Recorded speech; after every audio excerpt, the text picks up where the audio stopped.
Hi hello welcome to SS productions competitive hub అండి. ఈ వీడియోలో మనము సైన్స్ సంబంధించి ట్రై మెథడ్స్లో భాగంగా సైన్స్ మెథడాలజీ అనేది చూద్దామండి. అకాడమీ బుక్ని బేస్ చేసుకొని ఇక్కడ తెలుగు మరియు సంస్కృత అకాడమీ ఈ 2024లో రిలీజ్ అయినటువంటి న్యూ బుక్ అనమాట. ఇందులో నుంచే కంపల్సరీ ఎక్కువగా రావడం జరుగుతుంది. లాస్ట్ డిఎస్సికి తెలుగులో సంబంధించి 6 క్వశ్చన్స్లో అయితే మనకు 4 క్వశ్చన్స్ అనేటివి ఈ తెలుగు అకాడమీ నుంచే రావడం జరిగింది. సో ఆ విధంగా ప్రతి సబ్జెక్ట్కి మీకు తెలుగు అకాడమీ అనేది మెయిన్ ఇంపార్టెంట్. ఇది చదివిన తర్వాత ఏదైనా బుక్ అనేది చదవండి మెథడాలజీకి సంబంధించి. వీటికి సంబంధించి కంటెంట్ క్లాసెస్ అంటే ఇవి మనకు ఇదంతా మెథడాలజీకి సంబంధించి కవర్ అవుతుంది. కంటెంట్ టెక్స్ట్ బుక్స్ కావాలంటే కదా పిల్లలు టెక్స్ట్ బుక్స్ సంబంధించి ఇక్కడ లెసన్ వైజ్ క్లాసెస్ అనేటివి ఉన్నాయి. మీకు 3rd నుంచి 10th వరకు క్లాస్ వైజ్ ఉంటాయి. అందులోనే మీకు లెసన్ వైజ్ ఉంటాయి. ఈజీగా మీరు ఇక్కడ అర్థమయ్యే విధంగా చెప్పడం జరిగింది. ఎవ్రీ క్లాస్ మ్యాథ్స్ వాళ్ళు ఎవరైతే ఉన్నారో నాన్ మ్యాథ్స్ వాళ్ళు ఎవరైతే ఉన్నారో ఓకే వాళ్ళకు ఈజీగా అర్థమయ్యే విధంగా చెప్పారు. అదేవిధంగా సైన్స్ సోషల్ బ్యాక్గ్రౌండ్ లేని వాళ్ళు ఉంటారనమాట. అవి కష్టంగా ఉన్నవాళ్ళు వాళ్ళకు కూడా ఆ సైన్స్ సోషల్ అనేది ఈజీ వేలో అర్థమయ్యేలా విత్ హింట్స్తో కూడా చెప్పడం అనేది జరిగింది. నాన్ మ్యాథ్స్ వాళ్ళకి యూజ్ అవుతుంది. నాన్ సైన్స్ సోషల్స్ ఎవరైతే ఉన్నారో వాళ్ళకు కూడా యూజ్ అయ్యే విధంగా ఈ క్లాసెస్ అన్నీ అంత చిన్న స్టేజ్ నుంచి చెప్పడం అనేది జరిగింది. సో ఇక్కడ మీకు పీడిఎఫ్స్ కూడా ఉన్నాయండి. డౌన్లోడ్ చేసుకొని జిరాక్స్ కూడా చేసుకోవచ్చు. 3rd to 8th మొత్తం ఉంటాయి. 9th 10th లింక్డ్ టాపిక్స్ అనేటివి మీకు లెసన్ వైజ్ చెప్పింటారు. ఈజీగా మీకు అర్థమవుతుంది. ఇంకా ఎవరైనా పర్చేస్ చేసుకోకుంటే చేసుకోండి, చాలా యూస్ఫుల్ అవుతుంది. ఓకే ఈ పీడిఎఫ్స్ కూడా మీరు జిరాక్స్ చేసుకొని చదువుకోవచ్చు అనమాట. పీడిఎఫ్స్ నుంచే మనకు టెట్లో అయితే చాలా వరకు 140+, 130+, 120+ అనేది స్కోర్ చేశారు. పీడిఎఫ్స్ చదువుకున్నా మీకు ఈజీగా గెట్ ఆన్ అవ్వచ్చు అనమాట. ఈ టెక్స్ట్ బుక్స్ పీడిఎఫ్స్ రివిజన్ కోసం యూస్ అవుతాయి. నెక్స్ట్ అదేవిధంగా ఎగ్జామ్స్ ఏవైతే ఉన్నాయో మీకు 499 రూపీస్తోనే ఉన్నాయి. ఆప్షన్స్తో సహా మనకి ఇందులో నుంచి రిపీట్ అవ్వడం జరిగిందంటే ప్రీవియస్ ఎగ్జామ్స్లో అయితే మనకి ఇప్పుడు టెట్ వీటిల్లో అన్నిట్లో ఇవి కూడా మీకు క్లాస్ వైజ్ లెసన్ వైజ్ ఉంటాయి. ఆల్ సబ్జెక్ట్స్ ఉంటాయి. 3rd నుంచి 8th వరకు 9th 10th లింక్డ్ సైకాలజీ, విద్యా దృక్పథాలు, మెథడాలజీ, జీకే, కరెంట్ అఫైర్స్ అన్నీ ఉంటాయి. అన్నీ ప్రాక్టీస్ చేసుకోవచ్చు. లింక్డ్ అన్నారు కానీ 9th 10th మొత్తం పెట్టేశామన్నమాట. ఎవరన్నా ఎస్ఏ వాళ్ళు ఉన్నా కూడా పర్చేస్ చేసుకోవచ్చు. మొత్తం పెట్టేసాం, ఆల్ లెసన్స్ పెట్టేశాము. ఎస్ఏ వాళ్ళు ఉన్నా కూడా పర్చేస్ చేసుకొని మొత్తం లెసన్స్ అనేవి ప్రాక్టీస్ చేసుకోవచ్చు అనమాట. అందుకు వీలయ్యే విధంగా 3rd to 10th మొత్తం పెట్టించాం చూడండి. న్యూ బిట్స్ కూడా మీకు మళ్ళీ యాడ్ చేయడం అనేది జరిగింది. ఇంకా 1 or 2 మిస్ అయినా కూడా అవి కూడా మీకు యాడ్ చేయడం జరిగింది. బిట్ ఫార్మేషన్ మార్చడం జరిగింది ఇంకా న్యూ వేలో. సో అలాగే న్యూ టెస్టులు కూడా ఎప్పటికప్పుడు అప్డేట్ అవుతూనే ఉన్నాయి చూడండి. సైకాలజీ, విద్యా దృక్పథాలు ఇవన్నీ ఈ 2 కోర్సెస్ ఉంటే కనుక మీ దగ్గర ఈ 3rd to 10th వీడియోస్ సంబంధించి ఈ ప్లస్ టెస్ట్ సిరీస్ ఇవంతా ఆల్ టెస్ట్ సిరీస్ అనమాట. ఈ 2 కోర్సెస్ ఉంటే ఆల్మోస్ట్ మీకు హాఫ్ సిలబస్ అనేది కంప్లీట్ అయినట్టే. ఇంకా మిగిలింది చూసుకున్నట్టయితే ఈ అకాడమీ సంబంధించి 99 రూపీస్తోనే ఉంది. మీకు దాదాపు టెట్లో చూసినట్టయితే 25+ మార్క్స్ ఈ బుక్ నుంచే రావడం జరిగిందండి. ఒక్క బుక్ నుంచి ఇన్ని మార్క్స్ రావడం అంటే ఒక సెషన్లో మాటలు కాదు అసలు. 25+ మార్క్స్ అనేటివి తెచ్చుకున్నారు. బిట్స్ అనేటివి కూడా మీకు బుక్లో చూపించే వారి కూడా చెప్పున్నాం. ప్రీవియస్ ఇయర్ పేపర్స్ కూడా చూడండి. వీడియోస్ అన్నీ చేసున్నాం. ఎవ్రీ లెసన్ మిస్ కాకుండా మీకు అర్థమయ్యే విధంగా పీడిఎఫ్స్ ఇచ్చున్నాం. డౌన్లోడ్ చేసుకొని జిరాక్స్ కూడా చేసుకోవచ్చు. ఎగ్జామ్స్ కూడా ఉన్నాయి మరియు ప్రీవియస్ బిట్స్ ఎక్స్ప్లెనేషన్ కూడా ఉంది. సో ఇన్ కేస్ మనకి ఇక్కడ చూసుకున్నట్టయితే దీంట్లో అకాడమీ టెక్స్ట్ బుక్లో బిట్స్ కొన్ని ఆన్సర్లు అనేవి రాంగ్ ఇచ్చారు. అది కూడా మనం రెక్టిఫై చేసి పెట్టడం అనేది జరిగింది. ఓకే వీడియోస్లో చూడండి ఒకసారి. మీరు ఇక్కడ కేవలం 99 రూపీస్కే ఇచ్చున్నారు. దీంట్లో నుంచే మనకు ఇంత క్వశ్చన్స్ వస్తున్నాయంటే కన్నా ఈ బుక్ అనేది మహా అంటే ఒక 240 పేజెస్ అనేది ఉంటుంది. ఇది వీడియోస్తో కాబట్టి మహా అంటే భిన్న వినేయచ్చు. ఖచ్చితంగా ట్రై చేయండి. 99 రూపీస్తో ఉన్నటువంటి ఈ సైకాలజీ అకాడమీ బుక్ అనేది ఎక్స్ప్లెయిన్ చేస్తున్నారు. టెట్ మరియు డిఎస్సి 2 బుక్లు ఎక్స్ప్లెయిన్ చేస్తున్నాం. సో ఈ విధంగా ఈ 3 కోర్సెస్ కన్నా మీరు తీసుకున్నారంటే ఈజీగా మీరు ఈ డిఎస్సికి సంబంధించి అన్నీ మీరు ఎక్కువ మార్క్స్ స్కోర్ చేయడానికి వీలవుతుంది. మెయిన్ సబ్జెక్ట్స్ ఇవన్నీ. ఎస్ఎస్ ప్రొడక్షన్స్ కాంపిటేటివ్ హబ్ అని చెప్పి ప్లేస్టోర్లోంచి టైప్ చేసి యాప్ అనేది డౌన్లోడ్ చేసుకోండి. అందులో ఉన్నాయి పర్చేజ్ చేసుకొని అక్కడ మీరు ఎగ్జామ్స్ రాసుకోవచ్చు. ఈ 500 రూపీస్ కోర్సులో మీరు వీడియోస్ అనేటివి విని పీడిఎఫ్స్ అనేటివి డౌన్లోడ్ చేసుకోవచ్చు అన్నమాట. నెక్స్ట్ లెసన్ విజ్ఞాన శాస్త్ర ప్రయోగశాలలు, సైన్స్ ల్యాబొరేటరీస్. విజ్ఞాన శాస్త్రం నేర్చుకోవడం అనేది చేయడం ద్వారానే తప్ప వేరే మార్గంలో నేర్చుకోవడం అనేది జరగదు అని చెప్పింది ఎవరు? డాక్టర్ డిఎస్ కొఠారి గారు అండి. ఓకే కొఠారి గారు చెప్పారు విజ్ఞాన శాస్త్రం సైన్స్ నేర్చుకోవడం అనేది చేయడం ద్వారానే నేర్చుకోవచ్చు అంట. ఈ గొమ్మగా చెప్పేసి వెళ్తూ ఉంటే అది అర్థం కాదు. ఏదైనా మనము లర్నింగ్ బై డూయింగ్ అంటాం కదా, మనం చేయడం ద్వారానే ఈ సైన్స్ అనేది నేర్చుకోవచ్చు. ఎన్నో ప్రయోగాలు ఉంటాయి. ఓకే ఇవన్నీ చేయడం ద్వారానే నేర్చుకోవచ్చు, లేకపోతే జరగదు అని చెప్పారు కొఠారి కమిషన్ గారు. ఓకే అంటే కొఠారి కమిషన్ యొక్క అధ్యక్షుడు ఎవరంటే కొఠారి అండి. విజ్ఞాన శాస్త్ర బోధనకు అభ్యసనకు ప్రయోగాత్మక కృత్యాలు అత్యవసరము. ఇది బోధించడానికి మనకు అభ్యసించడానికి మనకు ప్రయోగాత్మక కృత్యాలు అన్ని ప్రయోగాలు ఎక్కువగా ఉంటాయి సైన్స్ బుక్ చూసుకున్నట్టయితే. సో అలా అయితేనే ఎక్కువగా అర్థమవుతుంది. సో అది చాలా ఇంపార్టెంట్ అని చెప్పచ్చు. ఆచరణ ద్వారా అభ్యసనకు అంటే లెర్నింగ్ బై డూయింగ్ ప్రయోగాత్మక కృత్యాలే ఆధారము. ఈ ఆచరణ అంటే మనకు లెర్నింగ్ బై డూయింగ్ ద్వారా నేర్చుకోవాలంటారు. అంటే మనం చేయడం ద్వారా అభ్యసనం. అలాగైతే కానీ పిల్లవాళ్ళకు బాగా అర్థమవుతుందండి. ఎక్కువ రోజులు నాటుకుపోతుంది అనమాట. ఓకే, మైండ్లో. సో ఈ మనకు ప్రయోగాత్మక కృత్యాలన్నీ దీనికి ఎగ్జాంపుల్గానే చెప్పచ్చు. అందుకే సైన్స్లో ఎక్కువ ప్రయోగాలు అనేటివి ఉంటాయి. ఆ వాటితో చేసి చూపిస్తేనే వాళ్ళకు అర్థమవుతుంది అనమాట బాగా, పెద్దవాళ్ళకైనా పిల్లవాళ్ళకైనా.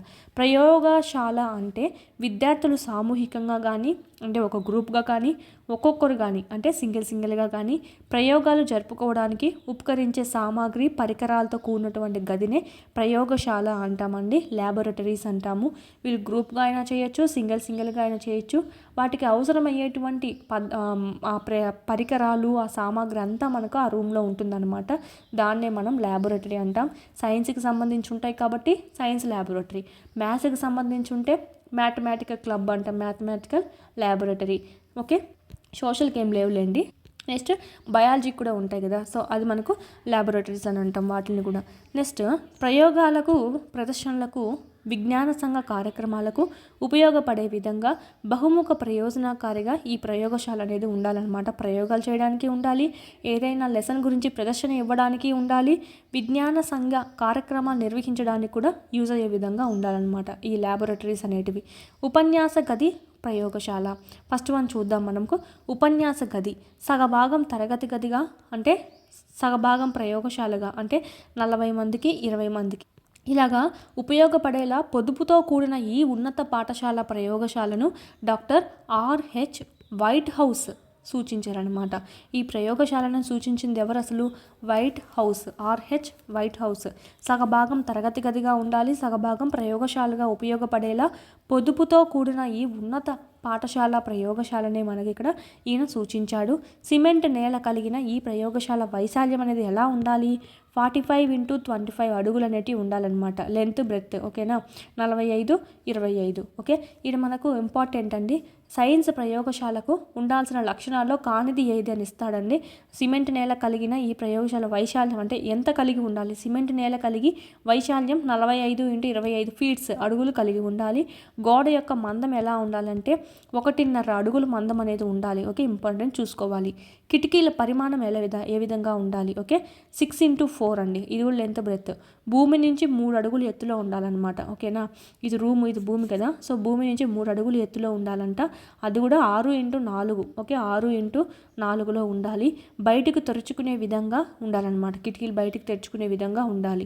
నల్లబల్ల పరిమాణం ఎలా ఉండాలి? 10x4 ఉండాలి. Okay, 10x4. ఓకేనా, లెంత్ బ్రెత్. ఉపాధ్యాయుని ప్రదర్శన బల్ల పరిమాణం ఏ విధంగా ఉండాలి? 6x2.5x2.5. గోడ నుంచి 3 అడుగుల దూరంలో ఉండాలి. ఇది కూడా సేమ్. ఓకే, గోడ నుంచి 3 అడుగుల దూరంలో ఉండి ప్రదర్శన బల్ల యొక్క లెంత్ బ్రెత్ హైట్ ఏ విధంగా ఉండాలి? 6x2.5x2.5. విద్యార్థుల యొక్క ప్రయోగ బల్లలు పరిమాణం చూసినట్టయితే 6x3.5x2 అనేది ఉండాలి. ఉపాధ్యాయుని ప్రదర్శన బల్ల అయితే 6x2.5x2.5 అయితే విద్యార్థి యొక్క ప్రయోగ బల్ల అంటే మనకు విద్యార్థి ప్రయోగం చేయడానికి ఉంటుంది కదా, అందుకే చూడండి.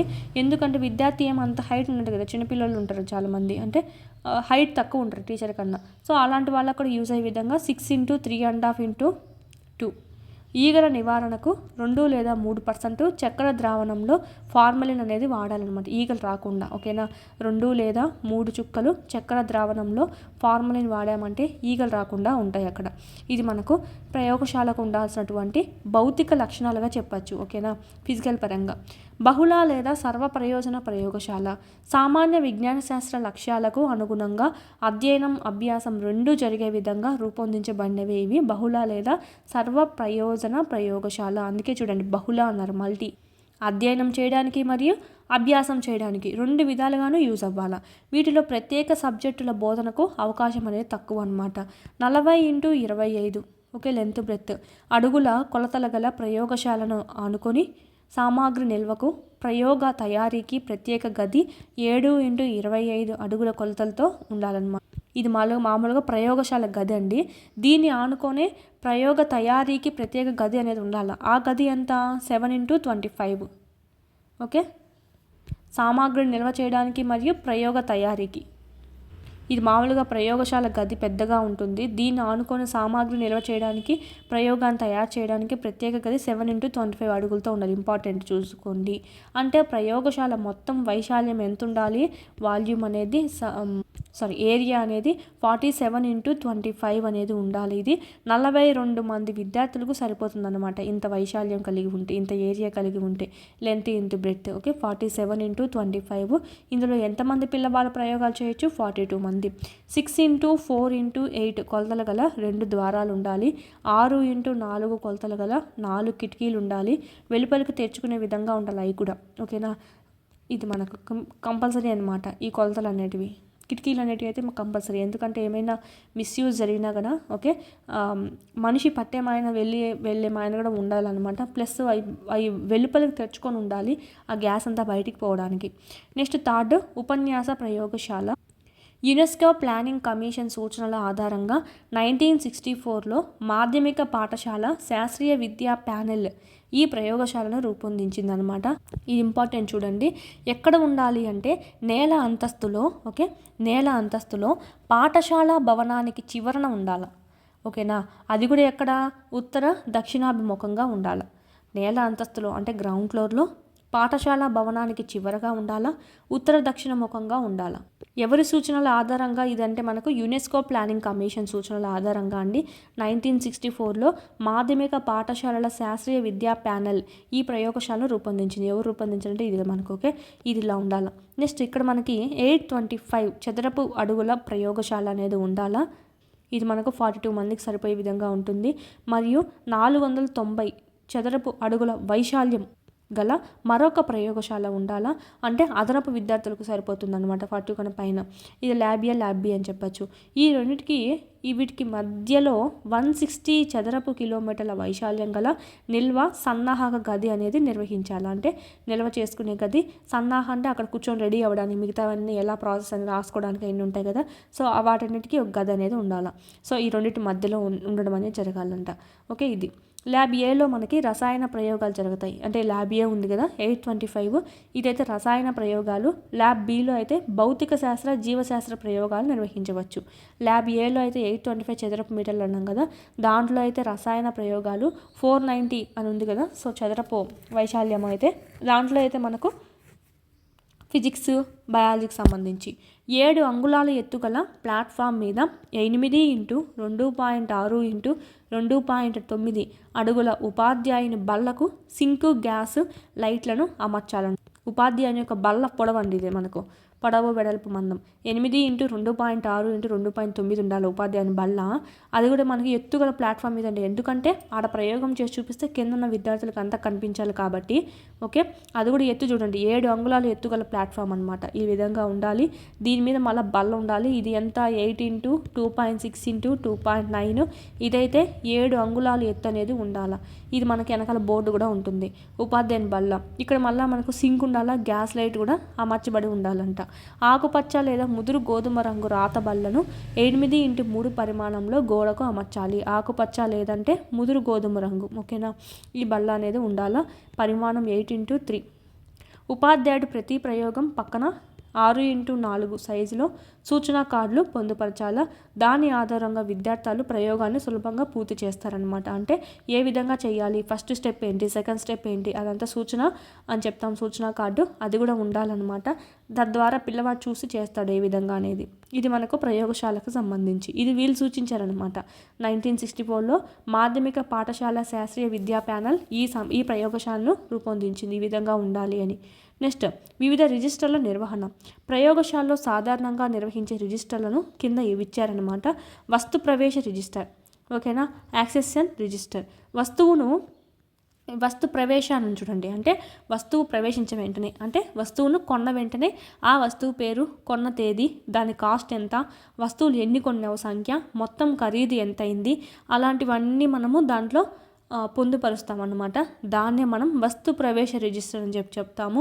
దీనివల్ల ప్రతి సంవత్సరం ప్రయోగశాల ఖర్చు అనేది తెలుస్తుందన్నమాట, ఎంతెంత అవుతుంది అని. అంటే కొన్న వస్తువుల లిస్ట్ అంతా ఇక్కడ ఉంటుంది. పగలని వస్తువుల stock register, unbreakable stock register. ఈ రిజిస్టర్లో పగలని వస్తువులు లేదా పగలడానికి తక్కువ అవకాశం ఉండే వస్తువులు నమోదు చేస్తారు. ఇప్పుడు నువ్వు కొత్తవి తేవాలంటే ఏమన్నా గ్లాసులు ఇవైతే పగిలిపోతాయి కాబట్టి కొత్తవి తెస్తావు. పగలకన్నా ఉండేటివి భిన్నా పాడవవు కదా. సో పగలడానికి కూడా తక్కువ అవకాశం ఉన్నట్టు భిన్నా పగలవు. సో అలాంటివన్నీ మనం ఇక్కడ పొందుపరుస్తాం. ఇనుప స్టాండ్ అయితేనేమి, ట్రాంక్స్, కర్ర వస్తువులు, మైక్రోస్కోప్స్, చార్ట్లు, ఇవన్నీ పాడయ్యేటివి కాదు. సో బ్రేక్ అయ్యేటి కాదు. సో ఇలాంటివన్నీ మనం ఇక్కడ పొందుపరుస్తాం. అన్బ్రేకబుల్ స్టాక్ రిజిస్టర్, పగలని వస్తువుల స్టాక్ రిజిస్టర్. పగిలే వస్తువుల రిజిస్టర్, గాజు సామాగ్రి పగులుతూ ఉంటుంది ఎక్కువగా. గాజు సామాన్లైనటువంటి పరీక్ష నాళికలు, ఫ్లాస్కులు, బీకర్లు, బ్యూరెట్, ఇలాంటివన్నీ మనము ఈ రిజిస్టర్లో నమోదు చేస్తాం. పగిలే వస్తువుల రిజిస్టర్. వాడే వస్తువుల రిజిస్టర్, ప్రయోగ సమయంలో వాడేటువంటి పదార్థాలన్నిటినీ ఈ రిజిస్టర్లో పొందుపరుస్తారు. ఉదాహరణకు రసాయన పదార్థాలు, దూది, పిన్నులు, లిట్మస్ కాగితాలు, చేదన జంతువులు, ఇవన్నీ. ఓకే. వస్తు సామాగ్రి జారీ రిజిస్టర్, ఇష్యూ రిజిస్టర్. విద్యార్థికి అవసరమైన సామాగ్రిని ఇవ్వడము, తిరిగి తీసుకోవడం వంటి వివరాలు నమోదు చేసే రిజిస్టర్ అనమాట. జీవశాస్త్ర ఉపాధ్యాయుడు ఈ రిజిస్టర్ను నిర్వహించాలి. ఎక్కువగా మనకి బయాలజీ వాళ్ళు నిర్వహించాలన్నమాట. ఇది మనకి ఇంపార్టెంట్. ఏమవుతారంటే వస్తువును కొన్న వెంటనే ఆ వస్తువు యొక్క పేరు, తేదీ, ఖరీదు, వస్తువుల సంఖ్య, మొత్తం ఖరీదు క్రింది ఏ రిజిస్టర్లో పొందుపరచాలి? వస్తు ప్రవేశ రిజిస్టర్లో పొందుపరచాలి. సో ఇదే విధంగా ఎవ్రీ లైన్ ఇచ్చేసి ఏ రిజిస్టర్ అని అడుగుతారో చూసుకోవాలి. ఆల్మోస్ట్ పేర్లోనే ఉన్నాయి మనకి. నెక్స్ట్ భద్రత మరియు ప్రథమ చికిత్స అండి. గాయాలు చిన్నవైతే హైడ్రోజన్ పెరాక్సైడ్తో శుభ్రం చేసి టించర్ అయోడిన్లో ముంచిన దూదిని అంటించి కట్టాలి. గాయం పెద్దదైతే కనుక రక్తస్రావం అనేది ఆగడానికి గాయం పై భాగంలో కట్టి డాక్టర్ని సంప్రదించాలన్నమాట. సపోజ్ మనకి ఏమన్నా డేంజర్ జరిగితే కనుక ప్రయోగశాలల్లో. ఓకే. ఆమ్లాల వల్ల కాలితే కనుక సున్నపు తేట, క్షారం అనేది వేయాలన్నమాట. క్షారాల వల్ల కాలితే కన్నా 1% ఆమ్లంతో శుభ్రం చేయాలి. ఎందుకంటే ఆమ్లము క్షారంతో కలిసి తటస్థీకరణం అవుతుంది. ఈ క్షారం ఆమ్లంతో కలిసి తటస్థీకరణం అవుతుంది. సో మనకు అయినటువంటి గాయం ఆమ్లంతో అయిందనుకోండి, క్షారాన్ని కలిపి తటస్థీకరణం చేస్తావు. క్షారం ఏది? సున్నపు తేట. ఈ క్షారంతో ఏమన్నా అయిందంటే యాసిడ్ కలుపుతావు. యాసిడ్ ఎక్కువ కలపకూడదు కదా. సో 1% మాత్రమే యాసిడ్ అనేది వేసుకోవాలి. మరీ ఎక్కువ అయిందంటే కన్నా అది అప్పుడే హాస్పిటల్ పోవడం మంచిది. కంటిలో ఆమ్లం పడిందంటే సోడియం కార్బోనేట్తోను, క్షారాలు పడితే కన్నా ముందు నీటితో కలిపి తర్వాత నీటితో కడిగి తర్వాత 1% బోరిక్ ఆమ్ల ద్రావణంతో శుభ్రం చేయాలి. ఎందుకంటే అవి కంట్లో పన్నా ఏం కాదన్నమాట. సో అందుకని వీడియో యూజ్ చేయాలా. సోడియం కార్బోనేట్ నీటితో ముందు కలిపి క్షారాలు పడితే కన్నా నీటితో బాగా కడిగేసి తర్వాత 1% బోరిక్ ఆమ్లం అనేది కలపాలి. సో ఇది ఆమ్లం పడితే ఏం చేయాలి, క్షారాలు పడితే ఏం చేయాలి. కంట్లో విష పదార్థాలు తిన్నట్లయితే ఒక మగ్గు నీటిలో ఉప్పు లేదా ఆవు నూనెను కలిపి తాగించాలా. వాంతులు అవుతాయి అన్నమాట. అప్పుడు ఆ వామిటింగ్ ద్వారా విష పదార్థాలు అనేటివి బయటకు వస్తాయి, లోపలికి జీర్ణాశయంలోకి పోకుండా. ఓకే. తెలియని విష పదార్థం అయితే కనుక 2:1:1 నిష్పత్తిలో చార్కోల్, మెగ్నీషియం ఆక్సైడ్, టానిక్ ఆమ్లం అనేటువంటి యూనివర్సల్ యాంటీడోస్ అనేది ఇవ్వాలన్నమాట. దేనికైనా మనకి ఇది ఇవ్వచ్చు. అంటే యూనివర్సల్ యాంటీడోస్ అంటే నువ్వు తీసుకున్న విషయం ఏదో తెలియనప్పుడు ఎలాంటి విషయానికైనా ఇది పనిచేస్తుంది. దాన్నే మనం యూనివర్సల్ యాంటీడోస్ అంటాం. 2:1:1 నిష్పత్తిలో తీసుకోవాలి. అంటే ఇది 1 అయితే ఇది 1 అయితే ఇది 2 తీసుకోవాలన్నమాట. ఓకేనా. ఇది 1 స్పూన్ అయితే ఇది 2 స్పూన్లు అన్నట్టుగా. టానిక్ ఆమ్లము, మెగ్నీషియం ఆక్సైడ్, చార్కోల్. ఓకే. నిష్పత్తి ఇంపార్టెంట్. వరుసగా ఇచ్చారు చూడండి. ఇదండి మనకు ప్రయోగశాలలో భద్రతను పాటించడము లేదంటే ఫస్ట్ ఎయిడ్ ఏ విధంగా అనేది ఇక్కడ మనం చూసుకున్నాం. దీంతో మనకి ఈ చాప్టర్ కూడా కంప్లీట్ అవుతుంది. దీనికి సంబంధించిన బిట్స్ కూడా మీకు అక్కడ టెస్ట్ సిరీస్లో అప్లోడ్ చేస్తున్నాము, రాయండి. ఓకే. ఈ 499 కోర్స్ అంతా టెస్ట్ సిరీస్ కోర్స్ అనమాట. అన్ని సంబంధించి క్లాస్ వైజ్, లెసన్ వైజ్ అంతా టెస్ట్ సిరీస్ అనేది ఉంటుంది. సైకాలజీ, విద్యా దృక్పథాలు, మెథడాలజీ, కీకే కరెంట్ అఫైర్స్, ఈ కంటెంట్ కూడా క్లాస్ వైజ్, లెసన్ వైజ్ ఉంటాయి. పీడిఎఫ్స్ కూడా ఉన్నాయి, డౌన్లోడ్ చేసుకోండి. ఈ సంబంధించి ఈ మెథడ్స్ కూడా. సో ఈ విధంగా లెసన్ వైజ్ ఉన్నాయి కాబట్టి ఫుల్లీ కవర్ అవుతాయి అనమాట. ఈ మెథడ్స్ కూడా ఇక్కడ ఉన్నాయి, రాయండి. ఎప్పటికప్పుడు లెసన్స్ రాసుకుంటుంటే మీకు బాగుంటుంది. నెక్స్ట్ ఈ 3rd to 10th ఈ కోర్సెస్లో కూడా మీకు పీడిఎఫ్ అనేది అప్లోడ్ చేస్తున్నాం. 500 రూపీస్కే ఉంది. 100 రూపీస్ డిస్కౌంట్ ఉంది. ఇప్పుడైతే పర్చేజ్ చేసుకోవచ్చు. ఇందులో కూడా మీకు ఈ పీడిఎఫ్ అనేది ఉందన్నమాట. క్లాసెస్ ఉన్నాయి, పీడిఎఫ్స్ ఉన్నాయి. ఇదంతా మీకు వీడియో క్లాసెస్.